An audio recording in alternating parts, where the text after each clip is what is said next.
selamat datang lagi di podcast Valid Education Podcast.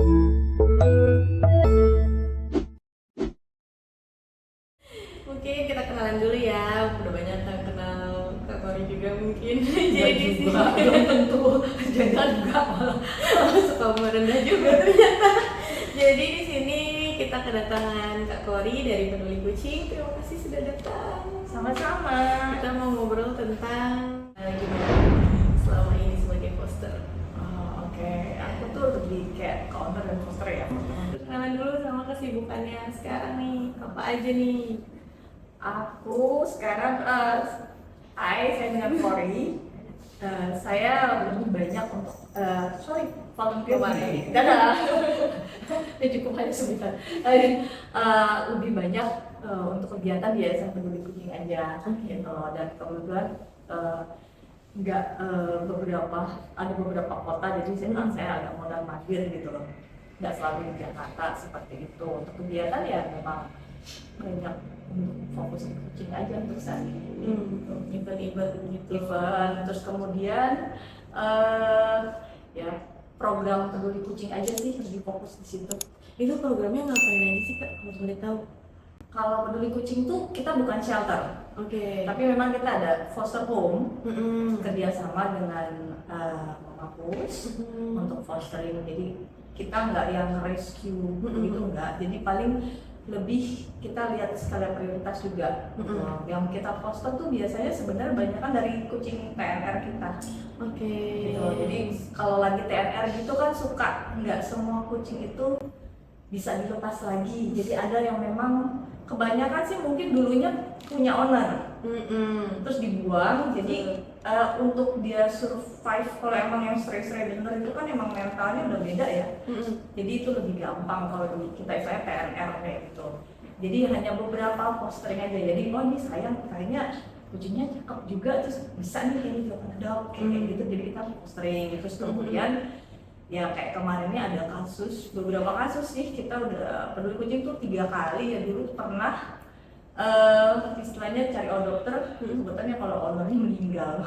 Oh, jadi yang sudah tidak ada yang bisa merawat lagi. Dulu tuh sempat 25 ekor, tapi kita kerjasama dengan beberapa komunitas juga karena kebetulan memang punya shelter anjing juga. Jadi waktu itu peduli kucing bantuin kucingnya. Itu ada sampai 25 ekor, tapi alhamdulillah sampai sekarang masih teradopsi semua gitu. Jadi punya rumah baru dan masih berteman dengan para dokternya juga gitu. Jadi mereka masih follow up kayak gitu, di follow up seperti itu. Terus kemudian terakhir juga ada animal lover yang memang berpulang seperti itu. Dan yang kemarin terakhir ini cat lover juga berpulang kayak gitu. Jadi kayaknya seperti pelajaran juga buat kita. Jadi kayak emang komitmen seumur hidup itu memang bukan cuman istilahnya sebatas kucingnya berangkat gitu ya. Tapi ada resiko-resiko yang harus kita pikirkan gitu selama mengurus dia sepanjang hidupnya ya. Gitu kayak seperti itu kan, kayak ajal. Kemudian saya sendiri sih pengalaman pribadi ya.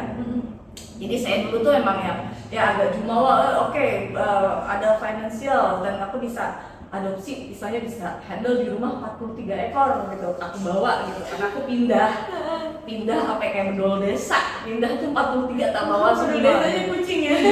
Jadi pindah karena lahannya besar, 43 mah kelihatan kecil gitu kan. Masih luas ya. Dan ternyata pada tahun pertama itu aku ada permasalahan perekonomian gitu. Jadi usaha yang aku punya itu terbakar. Dan bayangkan, waduh, harus memberi makan 43 ini loh. Iya. Dengan yang istilahnya tadinya standar makan yang istilahnya yang ya standar aku tuh yang lumayan lah, premium lah kayak gitu. Terus tiba-tiba harus gimana nih? Nah, hal-hal kayak gitu yang harus aku tuh pengen istilahnya cat lover itu juga harus mempersiapkan hal-hal seperti itu yang tak terduga gitu. Ya, jadi makanya pas kemarin terakhir ada kebetulan dan follower kita nge-tag aku di story gitu kan, Mbak ini minta tolong, misalnya ownernya udah nggak ada semua, jadi gimana gitu kan, mau direlokasi gitu kan. Oh ya udah, dan kucingnya sudah disteril semua gitu. Jadi ada cuma satu belum sempat disteril karena si ownernya keburu pulang. Jadi waktu itu udah mau disteril tapi bapaknya meninggal. Jadi ya udah belum sempat, dan kemudian 60 hari kemudian ibunya meninggal. Jadi ini kucing belum sempat, ya udah cuma satu nggak apa-apa lah dari berantak. Ya udah nanti kita sterilin gitu. Dan secara temperamen juga mereka oke lah, biasa yang komunikasi sama orang gitu ya.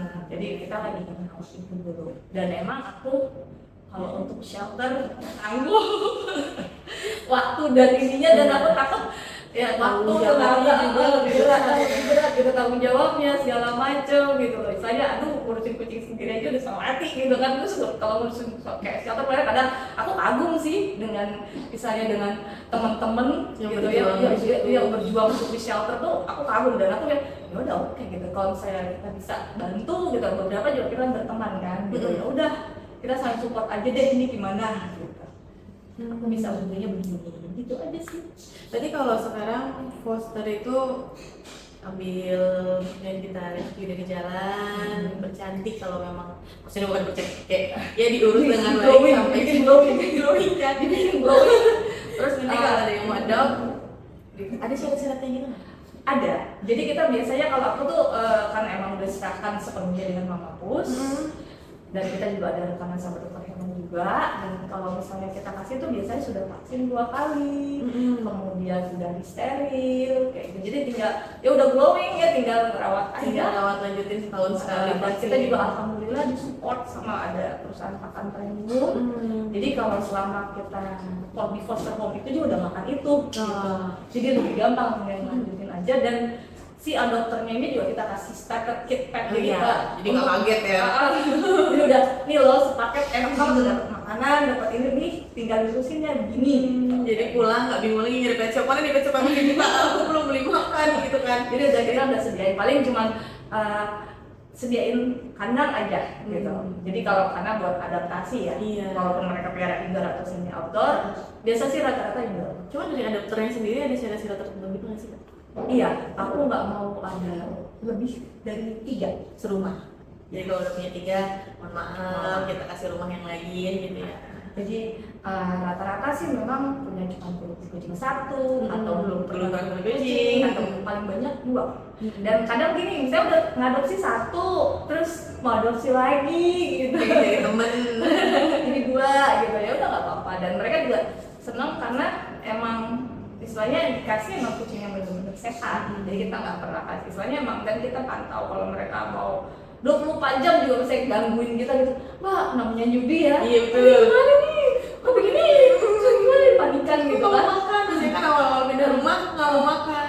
Alhamdulillah sih rata-rata walaupun pindah rumah soal makan mereka nggak pernah. Alhamdulillah. Nggak pernah pengaruh gitu loh. Cuman paling kalau misalnya ada yang kejadian, Mbak, ini nggak apa-apa ya kayak gini, Pak, ini gini, terus Pak kalau aku, jadi mereka selalu bertanya sih, selalu bertanya. Dan Mama Pus juga misalnya korporatif, dan misalnya kita emang kayak apa ya, after sale service After sale iya benar. Jadi kalau itu kan barang yang rusak sebenarnya, kalau ini yang belum paham tuh jadi paham. Jadi kita tetap edukasi jalan di situ gitu. Jadi intinya kalau kenapa-napa tetap kontak gitu loh. Misalnya ini bersin harus gimana, terus apa nih, apa gitu, jatuh nih Mbak, gini-gini itu nggak apa-apa ya. Ya namanya kucing kan kita nggak tahu ya, namanya hewan ada aja pulangnya ya. Kayak gitu. Oke, tapi kalau kucing pribadi Kak Kori, maksudnya yang di-keep, nggak untuk di itu yang open adopt. nggak di open adopt, rata-rata yang satu sih sebenarnya kebutuhan khusus ya. Jadi ya misalnya nggak mungkin teradopsi, dan kucing di rumah itu udah di rumah sebenarnya kayak hampir kayak panti jompo. Panti jompo, udah tua maksudnya. Jadi udah manula lah kalau manusia ya. Jadi kucing di rumah tadi kan 43, jadi seiring sejalan itu sampai sekarang saat ini cuma tinggal 24. Oh itu tinggal dulu. Tapi dengan syarat kalau lingkungan harus luas ya, maksudnya. Kalau mau gendut sampai 24 emang harus punya lahan yang memang alhamdulillah kita emang tinggal pedesaan seperti itu. Dan ya memang jauh dari, memang aku sengaja untuk emang Pindah cari ke yang situ, seperti memang cari yang seperti itu sampai kehidupannya. jalanan pun kita pasti pasang listrik sendiri. Luar biasa perjuangannya. Air. Air kan dari listrik. Iya Air berarti ngebor. Oke, demi dia dapat, maksudnya dia punya lahan luas untuk memang karena aku gini, Indonesia ini masih belum ada untuk space kayak misalnya kayak di Jakarta itu kan rumah padat ya, punya padat, dan kalau misalnya kita punya hewan banyak tuh takut mengganggu tetangga dan lain-lain gitu loh. Dan kalau aku mikirnya ya saat itu karena memang kita putuskan yuk kita pensiun muda yuk, kita yuk kita pensiun muda yuk, kita pindah ke daerah yuk, kita bikin usaha apa yuk, yang lalala gitu. Udah juga banget ya awal-awal. Terus ya udah oke, siapin gitu, ya udah kita pindah ke sana. Dan emang dan anak saya juga betah sih, walaupun ada kena musibah gitu ya, kita ada musibah kebakaran ya tetap ya udah kita bangun lagi gitu loh. Terus kita ya udah tetap survive lah, alhamdulillah. Terus emang ya alhamdulillah selalu ada jalan aja. Yang penting sih kita berfokus, ini yakin nih pilihannya ini, jadi komitmen aja. Jadi belajar dari kucing tuh emang banyak, kita lebih bisa berkomitmen dan lebih bisa bertanggung jawab dengan apa pilihan kita kayak gitu. Tadi kan kucingnya yang ada kebutuhan khusus. Itu totalnya yang 24 tadi? Enggak, kebutuhan khusus itu sekarang sudah mulai banyak berkurang ya. Jadi yang saya ada masih yang FIV itu ada 2 ekor Rescue. Jadi sebenarnya itu dari hasil rescuean peduli kucing juga dulunya. Jadi induknya sebenarnya dia rescue. Jadi induknya tuh dibacok. Tapi punya anak kitten ini 2 dan ternyata induknya positif. Jadi anak-anaknya 2 juga. Jadi waktu itu kita tes juga hasil tes kitnya kedua anaknya, dan yang satu itu sempat kena panle. Jadi waktu bayi itu kan jadi kena panle jadinya cerebral palsy. Oke. Mungkin banyak yang belum paham, jadi kita bahas FIV tapi banyak yang belum paham. Jadi FIV itu seperti HIV ya kan? Ya betul. Jadi HIV kucing, HIV kan hanya human, kalau di kucing FIV, F-nya feline. Jadi itu HIV di kucing itu menurunkan antibodi. Sebenarnya kalau tidak ada penyakit lain dia seperti kucing sehat seperti biasanya, baik-baik aja. Tapi kalau ada penyakit yang masuk, dia mempermudah si sakit ini jadi berlebihan, lebih parah. Jamuran aja jadi kayak korek. Iya, jamuran aja jadi lebay. Nah cuman meskipun kondisi tetap baik-baik saja, tapi memang ada resiko kalau yang FIV itu radang gusi. Iya. Ya jadi gampang radang gusi, gampang giginya busuk, terus lebih mudah sakit ginjal karena antibodinya nanti ke ginjal, terus akhirnya merusak ginjal. Nanti kita bahas tentang ginjal.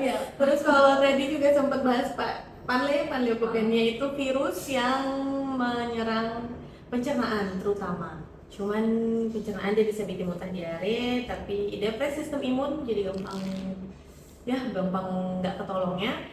Tapi kalau dia dibilang bisa sembuh atau enggak, dia bisa sembuh. Dia bisa sembuh, cuman ya beberapa case itu meninggalkan jejak di badannya. Itu biasanya di otak syaraf, cerebral palsy jadinya, jadi kayak kalau makan jadi kayak matok-matok kayak ayam, terus dia koordinasi. Itu cerebral palsy di kucing, sama ada case juga ada problem di jantungnya. Itu bapaan Panle itu intermezzonya. Maksudnya lihat, kita ngobrol tuh kan kayak apa itu Panle, jadi harus googling dulu nih. Gitu. Jadi gimana tuh Kak? Kalau yang FIV itu aku punya ruang khusus, jadi mereka tidak bercampur dengan yang lain. Jadi emang di rumah aku itu ada rumah kucing. Ada 6 kamar. Itu khusus yang khusus tuh. Jadi untuk yang manula itu ada 6 kamar. Sebenarnya manualnya tinggal 13, jadi kadang sampai kalau lagi telepon, Pak itu kok bergaul? Oh iya, dengan kita. Alhamdulillah. Nah kalau yang baru-baru, yang istilahnya 10 tahun ke bawah, itu kita semi outdoor. Tapi tetap kalau misalnya itu boleh masuk ke rumah. Kalau kita jadi ada beberapa ruangan lah, istilahnya kayak di sana juga karena aku ada kayak UMKM gitu, jadi ada kayak workshop gitu, mereka biasa boleh tidur di sana, tapi nanti pupnya di luar gitu. Karena kayak aku juga ada di situ ada penggilingan padi, jadi ada sekam banyak, jadi mereka juga kalau tuh pasti sekam. Oh iya. Kalau untuk yang semi outdoor gitu, jadi nggak mengganggu tetangga dan lain-lain. Dan ya kalau 24, 13 di dalam berarti di luar 11. Makanya kalau teman aku ketemu katanya kucingmu banyak gitu, mana ini nggak ada, cuma 1, 2. Aku cuma belum yang ke belakang. kucing ini ya. Oh berarti yang FIV kumpul sama yang FIV. FIV aja. Jadi sampai gini, ada sekeluarga yang dulu pernah panle. Jadi berempat satu ruangan aja untuk yang panle. Pos panle. Jadi waktu itu yang pos panle, terus kemudian yang ini, jadi aku ada yang per ruangan sama yang dulu. Ini dulu aku ambilnya dari per wilayah, ada per wilayah. Jadi ini aku dulu ambilnya kucing-kucing yang di klaster rumah aku yang lama. Jadi di klaster rumah aku yang lama baru pindah. Jadi itu dalam satu ruangan. Jadi bisa tinggal. Jadi ada beberapa setidaknya dari asal yang sama mungkin perasaannya atau psikologinya mirip-mirip gitu ya. Jadi mereka lebih cepat pada saat adaptasi udah tahu tentang udah saling kenal. Jadi ada 6 kamar itu terbagi begitu. Tapi memang sih kalau punya banyak kucing tuh emang butuh kita punya banyak ruangan karena nggak semua kucing tuh menerima karakter kucing lain yang pertama. Yang penting kalau udah gede. Apalagi kalau ketemunya gede-gede itu sulit pasti berat. Apalagi kalau cowok-cowok belum steril aduh. Gitu. Terus bagusnya juga dipisah-pisah adalah kalau sakit nggak gampang nyebar. Iya. Ya kan kayak. Dan aku lebih suka kayak misalnya satu kucing itu 1 liter box. Nah itu juga. Kemarin udah sempat kita bahas juga di sebelumnya karena emang penularan itu dari tempat makan atau tempat betul. Jadi kalau bisa dengan liter box masing-masing itu alangkah baiknya. Aku lebih suka, jadi liter box tuh banyak banget di rumah. Jadi karena dulu kan 43 dan itu kan plastik liter box tuh ya walaupun kucing nggak ada. Gitu. Iya. Tapi nggak apa-apa jadi buat ganti-ganti. Buat ganti-ganti. Kalau satu dicuci punya cadangan gitu emang harus. Jadi emang misalnya satu ruang tuh 4, tapi aku kasihnya 5 teman. Dan aku nggak kasih berderet. Aku tuh sebar. Jadi ada di sana. Yang penting tidak dekat dengan tempat lokasi mereka makan dan minum. Karena kalau dekat mereka nggak jual. Jadi pokoknya jauh dari tempat minum dan jauh dari tempat makan mereka. Tapi litter boxnya ada beberapa spot. Mungkin kita tadi bahas ruangan sama penularan terus bahas FIV. Biar nggak salah paham, sebenarnya penularan FIV itu dari pertukaran cairan tubuh, kawin, terus dari induk ke anak, dari berantem gitu. Jadi sebenarnya kalau punya kucing FIV selama dia sudah disteril, terus bukan tipe yang suka berantem, itu bisa kita keep. Maksudnya bisa kita mudah untuk pelihara supaya tidak menular. Emang tapi harus ada effort lebih ketimbang ya kucing biasa. Itu saya jadi putuskan kayaknya susah deh nyari dokter untuk FIV dan waktu itu kan dan sekarang ini kucingnya udah 9 tahun ya. 9 tahun yang lalu tuh pengetahuan untuk ini masih minim banget gitu. Jadi orang lumayan tua. Iya udah tua. Jadi sekarang tuh aku udah yang ngeliatin gejala-gejala ginjal. Iya, lalu udah masuk senior kan. Jadi kadang aku masih itu nggak apa-apa ya dok kalau misalnya aku kasih makan yang renal gitu ke mereka. Sebenarnya kalau nggak ada kasus sih baiknya jangan. Kalau dia enggak ya mungkin baiknya yang sesuai umur. Misalnya kayak 9 tahun dia kayak senior Paxel itu lebih bagus. Itu pun sudah ada berani banyak merek makanan, itu bisa 7 plus, bisa senior Paxel, bisa yang senior aja, yang penting bukan adult, bukan hitam. Karena di dalam senior, karena di dalam situ dia sudah membantu meringankan kerja ginjal sesuai umur situ. Jadi kan setiap pabrik, setiap merek sudah punya penelitian masing-masing sebelum mereka publish itu. Sebenarnya belum butuh banget selama belum divonis sudah memang punya penyakit ginjal gitu sih kalau dari karena pertama dia kan memang fokus ke ginjal, takutnya makanan organ yang lain itu nggak ikut ternutrisi gitu. Padahal memang fokus ke ginjal. Memang dibuat gini, kalau di produk ginjal tuh memang dibuat dia sudah kompleks tapi fokus ke ginjal. Cuman akan beda kasus dengan makanan yang masih umum. Dia pasti kan ada fokus-fokusnya gitu. Baiknya sih enggak gitu. Yang kedua biaya. Iya sih emang. Iya kan, kalau makanan sesuai. Alangkah baiknya untuk kita kasih makanan sesuai kebutuhan, sesuai umur. Ya kalau memang dari gimana gaya hidup itu kan juga ada jenis makanannya. Nah alangkah baiknya untuk uangnya kita pakai untuk cek darah lebih rutin. Oke, itu lebih bagus Itu ya, lebih bagus, penting. Jadi malah bisa mendeteksi lebih Yang awal. lain. Kalau mendeteksi awal, misalnya ini udah kurangnya di sini Betul. dari hasil darah tuh, jadi bisa berarti kita udah mulai hati-hati, udah jadi ada warning ya. Benar. Jadi oke. Betul, betul lebih baik seperti itu. Jadi meskipun nih nggak ada apa-apa, meskipun dari umur 1-2 tahun nggak apa-apa mau cek darah setahun sekali. Oh gitu. Kalau Kayak general check up manusia berarti. iya, baiknya seperti itu. Karena kalau sudah terdiagnosa atau di dokter udah bilang, wah ini ginjalnya sudah rusak, apalagi kalau sudah sampai stage berapa gitu. Jadi kami pun sebagai dokter itu tidak akan membuat ekspektasi owner adalah sembuh. Kita nggak bisa berekspektasi akan sembuh. Yang namanya sakit ginjal itu nggak akan bisa sembuh. Jadi kita cuma bisa berekspektasi ini stage ginjal, jadi stage ginjal ada 4. Kalau dia masih ketahuannya di stage 1, kita bisa menekan biar stage-nya nggak sampai ke 4, 2, 3, 4 Maintenance aja ya? Maintenance saja. Nah, apalagi di kucing belum ada cuci darah kan? Ya, jadi kabar itu juga Iya, ada udah bisa infus. Jadi emang nanti kalau punya amit-amit ya, maksudnya kalau kita punya kucing yang ada sakit ginjalnya, kita harus tahu nih kalau dia butuh infus lebih sering. Iya, karena nggak bisa cuci Darah darah itu, jadi kita harus Fungsi kasih infus itu cairan untuk biar dia pipis, jadi ngebantu si racun-racun yang nggak bisa dikeluarin sama ginjal itu dikeluarin lewat ditambahin tuh yang main air biar pipis keluar tuh, banyak pipis biar lebih bisa keluar tuh racun-racunnya. Nah, daripada yang buat situ mending buat cek darah. Jadi yang dari stage 1 pun kita udah bisa lebih menunda ke stage 2-3 daripada ketahuannya udah stage 3. Kan tinggal satu lagi gitu kan. Nah, jadi sulit. Mungkin biar kita lebih aware aja ya. Jadi kalau gejala-gejala kucing sakit ginjal itu pertama dia berat badannya turunnya signifikan biasanya kan, kelihatan kan ya, tiba-tiba kok kurus. Nah, karena ginjalnya udah jebol, harusnya di ginjal itu kalau ada protein-protein yang nyangkut di minuman di air yang untuk jadi pipis itu tadi diserap lagi sama badan, jadi nggak keluar. Harusnya nggak ada protein yang besar-besar keluar dari badan karena tersaring sama ginjal. Nah, kalau udah ginjalnya saringannya jebol atau rusak, ya berarti kan proteinnya keluar semua tuh, itu yang bikin kucing jadi gampang kurus. Ya kalau emang ginjal biasanya emang jadi kurus. Jadi kurus. Terus racun-racun yang nggak keluar sama ginjal itu bikin enak, muntah, akhirnya nggak mau makan, kurus juga akhirnya. Terus banyak minum, banyak pipis, dia udah nggak bisa lagi, badannya itu udah nggak tahu yang mana haus, yang mana kebelet, yang mana harus minum, yang mana enggak. Jadi kayak haus terus, akhirnya karena haus terus banyak minum, akhirnya banyak pipis. Karena itu juga sebagai mekanisme badannya untuk bantu ngeluarin racun yang nggak bisa dikeluarin sama ginjal dengan normalnya. Insting mereka jadi lebih Iya, banyak. insting badannya. Kadang kan kita juga punya insting, kita manusia pun karena kita punya insting badan gitu. Itu sih tambah kurus, terus banyak minum, banyak pipis, itu aja. Kalau udah itu kayak kita bisa satu bowl atau satu water fountain tuh biasanya berapa hari, gitu kan kita udah punya tuh kebiasaan kucingnya. Nah ini kalau lebih banyak, nah ini kalau lebih banyak ya, satu bowl, terus kok tiba-tiba udah butuh 2 atau 3 bowl, itu signifikan, baiknya cek darah gitu.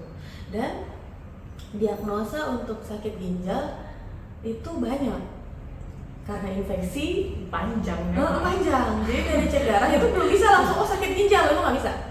Jadi dari yang ketahuan, jadi kalau kita cek darah, kita tahu nih ginjalnya mulai kok aneh nih nilainya. Kita harus tahu itu infeksi atau bukan, atau karena genetik. Jadi kalau genetik ada yang polikista di ginjal, pernah ngalamin? Enggak, belum. Jangan. Nggak mau. Itu kelainan genetika. Nah kalau PKD itu ini salah satu kerusakan ginjal karena genetik, jadi bisa keturunan. Nah biasa dari kucing muda sudah terdeteksi atau sudah tua, tergantung nih kerusakannya separah apa. Nah kadang itu pun dari cek darah kayak baik-baik aja kan? Nggak kelihatan. Terus nggak kelihatan. Maksudnya kalau kita cek darah kita lihatnya orium sama kreatinin yang pertama kita lihat itu kayak baik-baik aja.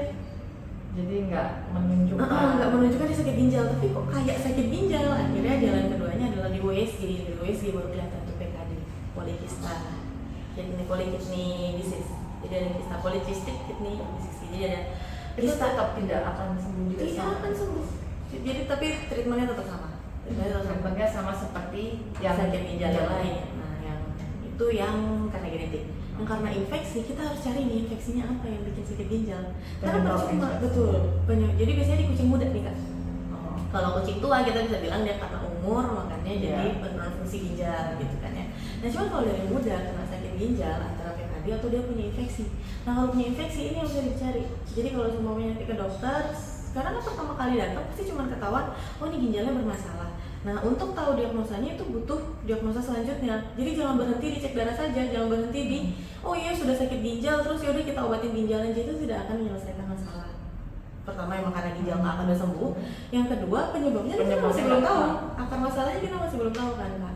Jadi kalau ada sakit ginjal, selain sambil menunggu diagnosa yang tepat, jadi kita harus kasih suplemen ginjal yang akan dikonsumsi seumur hidup untuk menekan si stage-nya nggak naik. Iya benar. Cuman jangan sampai skip untuk nyari akar masalahnya. Biasanya kalau di kucing yang paling sering itu karena toksoplasma. Toksoplasma kan seringnya nanti mungkin ada stage ya, ada podcast kita bahas tentang toksoplasma karena banyak banget, cuman dia bisa merusak ginjal. FIV tadi, FIV. Di kucing rescue biasanya kan sering tuh ya Kak ya. FIV itu nanti akhir-akhirnya sakit ginjal. FVLV temannya FIV, FIV HIV, FVLV leukemia kucing, leukemia di manusia itu juga ada di kucing, itu juga bisa sakit ginjal. Sama yang lagi booming yang kemarin mungkin kita bahas sedikit itu FIP, FIP juga merusak ginjal. Dan masih banyak yang lainnya, tapi yang paling sering tuh 4 itu gejalanya mirip-mirip. Nah kalau yang 4 ini memang sudah negatif, baru kita bisa bilang itu karena umur. Tapi kalau yang 4 infeksi ini belum kita potong atau sel darah putihnya memang tidak menunjukkan infeksi, ya mungkin kita bisa bilang. Tapi kalau sel darah putihnya menunjukkan sepertinya ini infeksi, jangan lupa ini dicari dulu sumber masalahnya. 4 ini dulu ya? Minimal 4 ini dulu, sambil nanti kita lihat sambil yang lain. Nanti kan ada cek-cek lanjutan, kalau ginjal yang baru mulai biasanya kita cek SDMA namanya. Terus kita juga cek yang lain buat maintenance ginjalnya. Nah kalau udah tahu nih, kita bisa obatin, baru setelah ini sembuh baru kita fokus ke ginjalnya. Tapi jangan udah hasil darah keluar, oh ya ginjalnya bermasalah terus diobatin ginjalnya aja, nggak akan selesai kalau ininya nggak belum ketahuan ada apa enggak gitu. Dan biasanya sakit ginjal itu pemeriksaannya panjang kan kayak Emang sih. Biasanya kan harus cek tekanan darah. Dan itu udah kelihatan biasanya kalau usia umur kayak kucing-kucing aku tuh udah kelihatan umur 11, 12, Nata tuh udah, terus aku udah ini udah darah tinggi. Iya betul. Udah, karena emang udah masuknya udah bukan apa ya senior apa Untuk apa? umur 11 udah senior. Udah senior kan? Udah bukan adult lagi. Udah bukan adult, terus Ada sama sampai 7 tahun. Dari 7 tahun dia udah senior. senior, terus udah itu intinya ya aku udah lihat ya udah siap-siap. Jadi emang kalau udah karena emang di rumah kucing tuanya lebih banyak, aku udah prepare nih ini gini, tar abis begini. Tapi kan dia ketawa oh ini udah naik nih stage-nya ke sini. Udah kelihatan wah ini udah mendekati. Terus udah ya udah yang ini udah TLC nih, udah gitu doang. Kadang udah yang lemes gitu lah, aduh yang ini udah TLC nih. Dan tapi memang jaraknya itu nggak langsung cepet sih. Jadi kayak dia yang rata-rata di rumah tuh sekitar 3-4 tahun mereka bertahan gitu dengan obat dan treatment lain-lain gitu. 4 tahun tuh Ya itu panjang untuk kucing sakit ginjal itu panjang kan? masuk panjang. Panjang itu umur panjang. Jadi kucing sakit ginjal. termasuk kayak aku juga tidak menghindari obat-obatan, udah obat-obatan herbal semua akhirnya karena seumur hidup setiap hari. Iya, Ini jadi mau sekali sehari kan? Jadi sekali sehari. Jadi udah harus yang ini satu, merek ini harus satu, satu banyak jenis obatnya. Terus gantian gitu. Jadi kadang mikir kalau ya udahlah, udah lifetime treatment udah emang seperti itu. Jadi ya udah, karena kalau misalnya udah jalan terakhir juga udah begitu. Jadi kadang aku ya kayak keluar ada bau-bau khusus. Iya. Itu udah aroma kayak udah jelang 3 bulan, 2 bulan itu udah mulai udah beda wanginya mau kucing sehat. Udah jadi kan mereka udah satu, kadang aku pisahin sendiri kan. Jadi emang selain 6 kamar itu aku ada ruang karantina gitu. Jadi emang ya udah kalau itu mau taruh di sini, jadi kadang aku tuh tidur di situ gitu nemenin gitu. Karena emang butuh diperhatikan karena bisa kolaps kapan aja kan. Iya, dan kucing tua itu lebih demanding. Jauh lebih demanding daripada kitten. Kita kan paling gitu ternyata. Kalau dia tuh apa ya? Kayak yang nunjukin ayo dong temenin dong. Terus jadi kadang gini, kalau misalnya aku lagi di kamar yang sebelah, yang Sarah tuh udah halo manggil gitu halo ya sabar tunggu gitu. Jadi kadang soalnya aku kok di rumah kucing bisa lama ya iya orang satu-satu aku bilang gitu. Terus ya pikun juga gitu terus ada yang osteoartritis Artritis. udah mulai. Jadi Jalan sakit. litter box itu aku udah mulai akhirnya pakai yang agak lebih rendah. Udah nggak bisa naik soalnya. Terus kadang pipis tuh mau jongkok, Ceceran. karena mau jongkok tuh udah sakit. Ya sama udah kayak kita di gitu. dulu. Udah yang aduh, tapi mereka tetap sih. Jadi dan kalau untuk yang tua-tua aku udah nggak ada ini nih, udah kayak untuk untuk misalnya vertical area gitu aku udah kurangin. Paling aku pakai kontainer aja.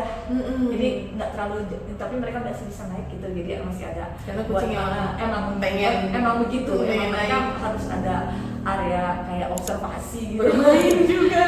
Jadi emang tetap seperti itu. Kita jadi walaupun kucing ya aku ngeliatnya emang kayak anak kecil yang nggak pernah dewasa. Bener banget. Jadi Kucing ya itu emang, anak kecil yang nggak pernah dewasa. Bener. jadi tetap kayak bocah. Jadi tetap aku mau Setua apapun. mereka tetap main. Tetap pengen main, tetap pengen yang gusuk-gusuk. Lagi sakit pun kadang last minute-nya mereka tuh suka. Jadi kadang aku suka yang apa ya? Ini kayak gini nguras emosi yang bener-bener ya ampun gitu loh. Ya udahlah, apalagi kita udah belasan bareng. Jadi emang kalau udah kayak gitu aku siap-siap mental deh kalau untuk cat lovers.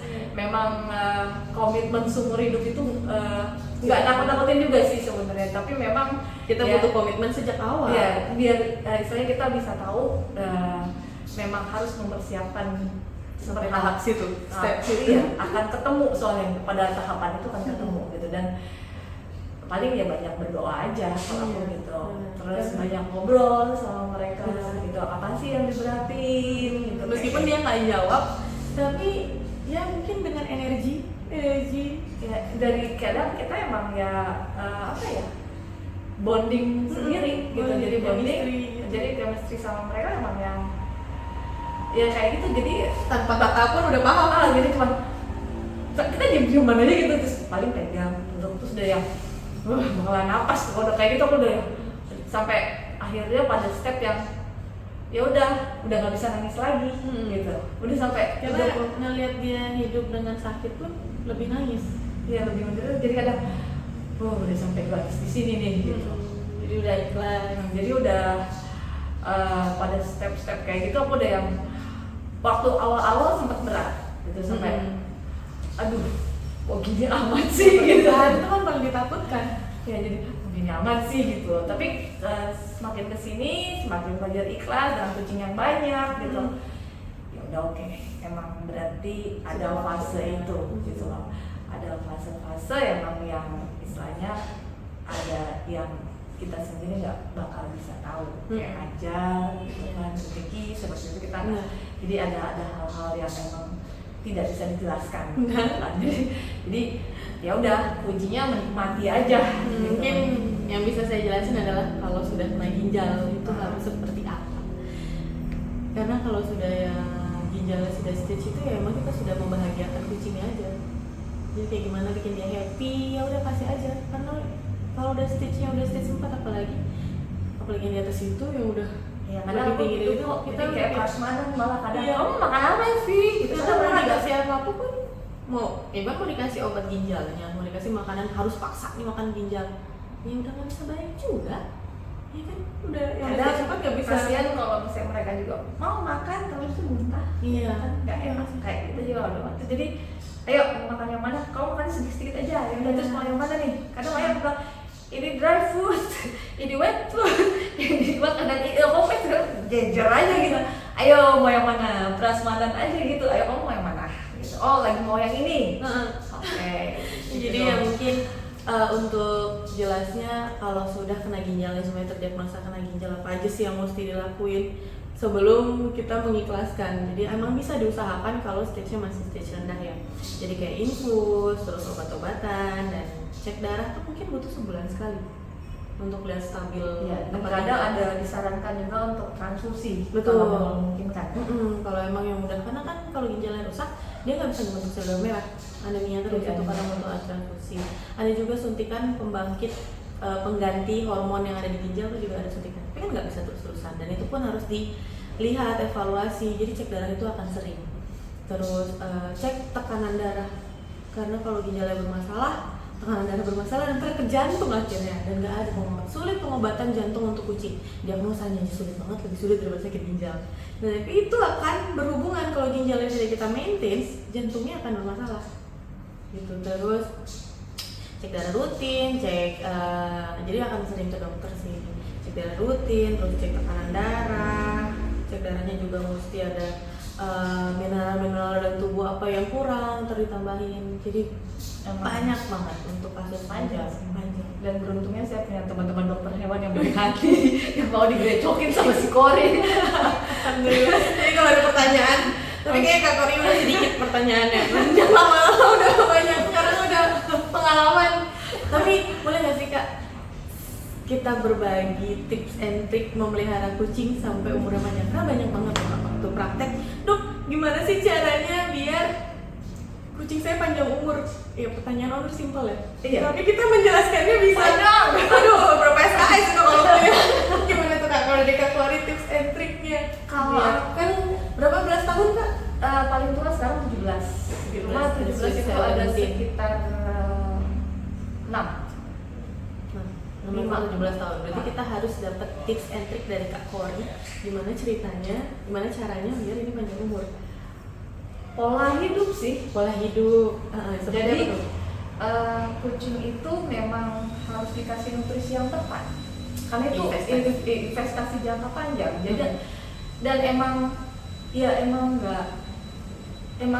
cuma itu doang. Jadi cara mereka pola makan, terus kemudian exercise-nya mereka juga ngaruh gitu. Jadi makanya ruangan yang mumpuni gitu. Jadi mereka bisa bermain gitu. Yang penting sih intinya nggak satu kucing banyak dalam satu rumah gitu. Jadi makanya saya mikir emang kalau piara ya 1, 2 itu udah kualitas gitu. Terus kemudian ya emang benar-benar pola hidup, cara makannya, terus kayak makanannya, bisa dari pakan. Saya juga nggak memaksakan owner juga harus beli mahal gitu ya, pakan mahal gitu, nggak juga. Tapi yang penting ownernya mau belajar nutrisi. Iya, cocok. Jadi tahu pakan yang bagus itu yang proteinnya berapa, lemaknya berapa, ini berapa, dan itu ya dan aku juga nggak bergantung dengan satu merek gitu ya, dan aku juga menggunakan pakan lain kayak homemade segala macam nggak masalah gitu. Jadi emang harus ada seling-seling, jadi kucingnya juga nggak tergantung dengan pakan tertentu gitu. Iya, nggak picky eater ya, nggak picky juga. Terus karena aku juga foster home, soalnya kalau misalnya foster home, kalau aku udah fokusin satu pakan di satu jenis, nanti takutnya susah dapat adopter. Terus ya kalau makannya itu terus gitu kan, kalau ganti. Jadi emang dibiasakan aku rolling, paling nggak 3 bulan sekali itu ganti merek. Tapi tetap aku pakai standar transisi dan tetap pakai yang premium, nggak berani yang soalnya ya ngobatinnya lebih mahal jadi apa-apa. Bener. Kayak ya asuransinya kucing, sebelum ada asuransi yang benar, asuransinya di makanan. Makanan yang baik. Cuman maksudnya makanan premium di sini memang tidak satu merek gitu kan Kak ya. Karena banyak banget tuh Kak owner-owner yang nanya, "Dok, merek paling bagus itu apa? Makanan yang paling bagus itu apa?" Nggak ada makanan yang paling bagus. Adanya cocok-cocokan. Iya, cocok. Kalau cocok atau enggak, mencret atau enggak makan itu, bulunya bagus enggak makan itu. Dan itu kelihatan selama 3 bulan makan tuh baru kelihatan. Jadi nggak langsung habis makannya besok sebagus. Bener banget, kadang tuh pemilik minta yang instan. Ada beberapa pemilik yang minta, kok saya udah pakai ini belum ada yang bagus, padahal baru seminggu. Jadi 3 bulan ya guys, 3 bulan baru keluar tuh. Kalau yang kelihatan awal sih paling dari mencret, dari pupnya aja. Pupnya aja. Jadi kalau misalnya aku tuh lebih suka kalau misalnya ada pakan premium, aku lihat kalau pupnya lebih banyak, berarti yang diserapnya tuh sedikit. Itu aja. Iya, jadi nggak jadi daging. Jadi kalau misalnya keluar outputnya lebih sedikit dan baunya nggak tajam, berarti ada persentase yang terserap itu lebih banyak. Berarti oke, masih rekomen. Aku masih kayak gitu. Cuman tadi dari yang Kak Kori jelasin sih memang ada yang maksudnya tidak secara jadinya, jadi kayak maksudnya makanan terus exercise itu maksudnya adalah untuk supaya kucing kita tidak obesitas ya kan? Betul. Dan itu juga sih kalau aku lihat dari kucing-kucingku yang duluan berangkat itu yang obesitas. Iya, jadi yang berat badannya stabil itu yang masih long lasting sampai sekarang dan mereka fine aja. Jadi masih lebih seger. Betul. Sebenarnya sih gimana memaintain body condition scoring. Jadi kan kalau kucing kadang sulit ya. Ada dari Maine Coon sampai ke Munchkin. Itu kan nggak bisa diplot dari berat badan. Maksudnya kalau berat badan stabil adalah ya untuk kucing segini berat badannya segini nggak naik turun itu maksudnya. Tapi kalau untuk ditanya dok berat badannya target berapa nih kucing nggak bisa. Jadi kita lihatnya dari body condition scoring. Dari tulang-tulangnya udah nggak berasa, berarti kan dia udah nggak kurus, pegangan, kelihatan kok dari postur posturnya juga udah nggak kayak bolham, itu berarti udah obesitas gitu. Sebenarnya gimana kita memaintain kucing kita nggak kurus tapi nggak obesitas, gitu ya Pak, yang dengan makanan yang sesuai dan exercise. Dan istilahnya juga porsi itu juga aku emang kalau makan bilang asinya harus dipelajari gitu. Makanya harus owner, makanya kalau peduli kucing tuh aku lebih suka jargonnya gini, jadi pemilik kucing yang bertanggung jawab dan cerdas, mau belajar maksudnya benar, karena jarang kadang oke, tanggung jawab tapi nggak mau belajar, jadi kadang sakit nanyanya itu lagi bolak-balik jelasin gitu ke beberapa dokter hewan tuh gitu kan, perasaan saya udah pernah jelasin loh pastinya itu, karena mereka tidak mau belajar jadi lupa aku dikasih tahu gitu ya. Jadi kalau belajar, oh iya dulu pernah gini, oh iya dulu tuh kalau begini saya endingnya begini, hasilnya begini nih kucing saya gitu. Jadi ada belajar, jadi mereka mau untuk belajar itu doang supaya tidak terulang lagi. Itu benar sih kayak gitu. Dan itu owner agak masih dan aku juga masih ada pernah di fase itu kok. Jadi nggak langsung juga oh ya, jadi emang mesti kepentok, oh ya kalau gue nggak belajar kalau saya nggak belajar ya gimana gitu kan. Karena emang kalau saya pribadi sih kalau ada pertanyaan monggo ditanya, kita akan jelaskan sebisa mungkin sampai pemilik paham. Cuman untuk cepat tanggapnya kan kita sulit ya, kita sering praktek lagi megang pasien nggak mungkin secepat itu balas WhatsApp gitu. Tapi kalau seumurnya pas kita jelaskan itu bisa diimplementasikan dengan baik, akan mempermudah kita semua. Iya kan? Betul. Gitu ya. Memang memelihara kucing itu nggak yang pas lucu-lucunya aja. Iya. Kalau dibilang kalau melihara kucing itu mahal dong, harus vaksin, harus steril. Oh tenang, nanti kucing tua lebih mahal lagi. Tenang, itu masih belum seberapa karena vaksin setahun sekali harus, dan tambah harus cek darah banyak. Kalau kucing tua apalagi yang awalnya sebulan sekali mundur jadi 6 bulan sekali, 3 bulan sekali, sebulan sekali, itu masih ada kemungkinan. Tetap sih ada, kemungkinan tetap ada kayak gitu. Jangan paling ya, makanya komitmen buat ke kucingnya juga komitmen keuangan. Iya, kita harus stabil untuk diri kita sendiri dulu ya. Iya. Kalau kita nggak siap, baiknya jangan banyak-banyak, satu aja itu udah. Satu, dua, ya maksimal 3 tadi kayak kalau untuk di rumah pribadi yang soalnya berasa nih kalau udah mulai banyak terus kita perasa kecamatan ya. jadi bupatinya nih. Kalau banyak segitu, jadi kadang kalau misalnya, terus aku juga berasa gitu pada saat kita nggak selalu stabil, kita nggak pernah tahu kan terjadi keuangan terjadi apa, kayak kemarin aja gitu, itu 10 aja gitu kan, terus tiba-tiba ownernya meninggal gitu kan, kita yang waduh udah mikirnya begitu gitu kan hal-hal yang seperti, dan ya kadang ya ahli waris belum tentu mau gitu kan, betul gitu kan, karena emang ya sudah, akhirnya kita harus berpikir kemungkinan, intinya tetap mau belajar aja sih. Jadi kalau mau belajar jadi bisa tahu, oh akan begini ya. Betul, benar. Jadi kalau kita tahu lebih dulu kita bisa mempersiapkan. Jadi kalau udah ada siap-siap gitu. Jadi kalau punya anak bayi mungkin kita mempersiapkan, kalau ibu-ibu muda zaman sekarang kan buat kuliah. Jadi udah nyiapin sampai kuliah gitu. Tapi kalau untuk kucing nyiapin lah sampai dia di atas 7 tahun itu udah mulai pengeluaran lebih besar dibanding pengeluaran kita. Jadi kalau yang merasa vaksin aja itu berat, tenang. Masih ada yang lebih berat di belakang. Jadi emang komitmen dari awal. Aduh, menarik sekali obrolan hari ini Kak. Padat banget, dari yang kucing kecil sampai gimana sampai kucing tua, sampai bisa bahas FIV, sakit ginjal. Karena paling sering emang kucing tuh deket banget sama sakit ginjal, sakit gigi itu paling deket di kucing. Iya, karena jarang sikat gigi dan kucing itu agak susah untuk minum kan. Benar. Kan emang dasarnya kucing nggak suka air, mandi aja jarang banget kucing yang mandi dengan senang hati. Aduh, terima kasih banyak Kak share-nya. Atau terakhir ada yang mau dipesankan? Nah, udah cukup itu aja. Jadi emang harus memang dipikirkan dulu. Jadi kalau mau piara hewan, belajar dulu baru Betul. piara. Benar. Soalnya ini baru kucing ya kita ngomongnya. Belum yang lain. Belajar dulu sebelum memilih peliharaan.